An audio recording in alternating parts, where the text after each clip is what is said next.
విశాఖలోని రుషికొండ ప్యాలెస్ వెనుక మరెన్నో విషయాలు దాగున్నాయని, ఇలాంటి కట్టడాలు ఇంకా ఉన్నాయని రాష్ట్ర విద్య, ఐటీ శాఖ మంత్రి నారా లోకేష్ అన్నారు.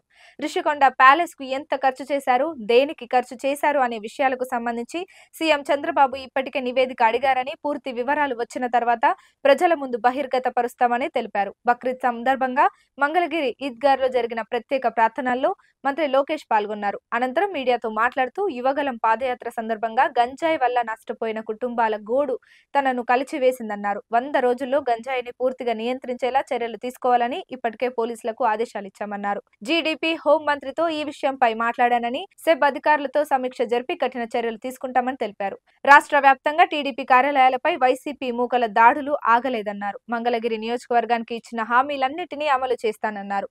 ముఖ్యంగా దశాబ్దాల కాలంగా పేదలు నివసిస్తున్న భూములను రెగ్యులరైజ్ చేయడం, డ్రైన్లు, రోడ్లు, ఇతర మౌలిక వసతులు, స్వర్ణకారులకు గోల్డ్ క్లస్టర్ వంటి హామీలను నెరవేరుస్తామని మంత్రి లోకేష్ మరోమారు స్పష్టం చేశారు.